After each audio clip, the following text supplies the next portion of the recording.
Uncle जी सुनो, क्या आपके पास 250 रुपये हैं?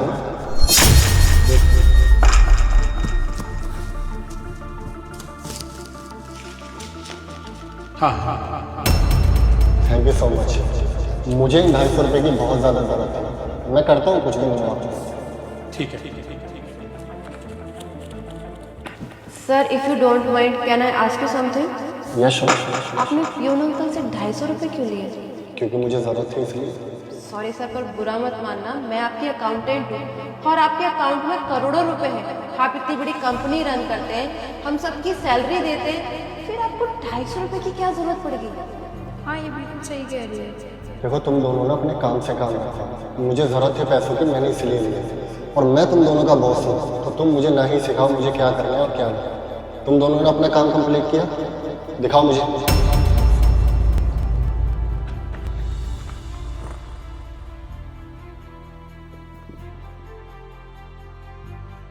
सर डोंट वरी, क्रिसमस से पहले आपका सामान पहुंच जाएगा। ओके। सर स्टाफ की सैलरी देनी है। सॉरी, मेरे माइंड से एक्चुअली स्किप हो गया था। मैंने वैसे निकाल कर रखी हुई थी। ये लीजिए, आप स्टाफ में आप दोनों की सैलरी। ये दोनों हाफ हाफ कर लेना। पियोन अंकल रहेंगे राइट?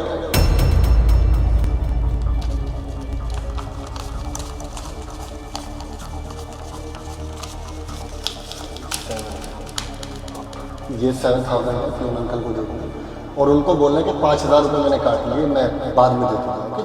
सर आपने फिर से 5,000 रुपये काट लिए। हाँ सर, वो तो गरीब इंसान है, फिर आपने क्यों पैसे काटे?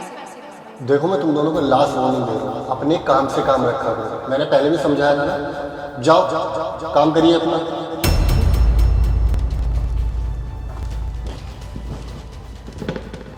पियोन अंकल, आपकी सैलरी 7,000 रुपये। सर ने ना इसमें से 5,000 रुपये रख लिए, उनको ज़रूरत थी। उन्होंने कहा है कि वो बाद में आपको वापस कर देंगे। 5,000 रुपये रख लिए। चलो कोई बात नहीं, उन्हें जरूरत होगी बाद में दे देंगे। ठीक है।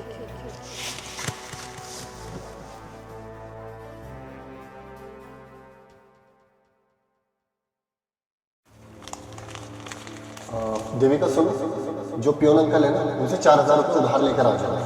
और हाँ, उनको कहना कि पैसे लिख ले। 5,000 रुपये मैंने उनकी सैलरी में से काटे थे और 250 रुपये एक बार लिए थे और 500 रुपये एक बार लिए थे। तो जितना भी उनका टोटल होगा मैं नेक्स्ट मंथ दे दूंगा। सॉरी सर, पर मैं नहीं जाऊँगी। ठीक है, तुम लेकर आ जाओ। सर मैं भी नहीं जानती। बस सर, आपको शर्म आनी चाहिए। आप इतनी बड़ी कंपनी रन करते हो, हम सबकी सैलरी देते हो, फिर भी आप पियोन अंकल से पैसे उधार मांगते हो। मुझे लगता है ना सर, आप ये सब कुछ जानबूझकर करते हो उनको परेशान करने के लिए, या फिर आपकी ये आदत बन चुकी है। आज आपने उनसे पैसे मांगे, कल आप मेरे से पैसे मांगोगे, परसों आप इससे मांगोगे, नर्सों स्टाफ से मांगोगे। क्योंकि सर आपको तो शर्म ही नहीं रही है ना, आप तो एकदम बेशरम बन चुके हो। लेकिन सर मेरे अंदर ना शर्म अभी भी बाकी है। जब आपने उनकी सैलरी दी थी और मैंने उन्हें बताया सर ने 5,000 रुपये रख लिए, उनको जरूरत है, एक बार आप उनकी शक्ल तो देखते। अरे सर वो गरीब इंसान है, कहाँ से लाएंगे इतने पैसे? कोई पैसे पेड़ पे तो लटक नहीं रहे। देखिए सर, इस बदतमीजी के लिए आप मुझे इस कंपनी से निकालना चाहे ना, तो आप मुझे शौक से निकाल दीजिए, क्योंकि मैं भी ऐसी कंपनी में काम नहीं करना चाहूंगी जहाँ का बॉस ऐसा हो। बस देविका, बहुत बोल लिया तुमने। जब तुम दोनों को पूरी बात ना पता हो ना, तो ज़्यादा बोला नहीं करते। अरे मैं सिर्फ उनकी मदद कर रहा हूँ, इसलिए मैं उनसे उधार पैसे मांग रहा हूँ। अच्छा सर, तो मैं भी इस मदद के बारे में जानना चाहूंगी। ऐसी आप कौन सी मदद कर रहे हैं उनसे, आप उधार मांग मांग के? ऐसे तो आप उनका नुकसान कर रहे हैं। पर सर आपको उनकी मदद करनी है ना, या तो आप उनकी सैलरी इंक्रीज कर दो, या फिर ऑफिस में बुलाकर उनको पैसे दे दो, बात खत्म। मैं तुम्हें सब कुछ बता दूँ। कुछ दिन पहले हेलो, हाँ डॉक्टर साहब। राकेश जी, आपने अभी तक अपने बेटे के इलाज के लिए पैसे जमा नहीं किए। डॉक्टर साहब आप तो जानते हैं हम पियोन का काम करते हैं, तो हम इतने पैसे कहाँ से लाएंगे? अगर आप पैसे जमा नहीं करेंगे तो इलाज रोक दिया जाएगा। नहीं नहीं डॉक्टर साहब, आप इलाज बंद मत करो। वो क्या ना, हम कहीं ना कहीं से भी ना पैसे का इंतजाम करके पैसे जमा कर देंगे। आप मुझे थोड़ी सी मोहलियत दे दो। ठीक है, मैं 1 हफ्ते में ना पैसे जमा कर दूंगा, पर आप इलाज बंद मत करना, वरना मेरी बीवी मर जाएगी साहब। ठीक है साहब, धन्यवाद। पैसे का इंतजाम कैसे करूं? मुझे लगा कि कुछ दिन बाद अंकल जी मुझसे पैसे मांगेंगे या किसी स्टाफ से पैसे मांगेंगे, लेकिन वो परेशान रहे, दिन भर अफसोस में रहे। मैंने काफ़ी बार नोटिस किया और मैं उनके पास भी गया कि वो थोड़े कंफर्टेबल हो जाए, मुझसे पैसे मांग लें, लेकिन नहीं, वो बहुत खुददार इंसान है। उन्होंने पैसे नहीं मांगे, ना ही मदद मांगी। तो मैंने सोचा कि क्यों ना उनसे बार बार उधार मांगा जाए।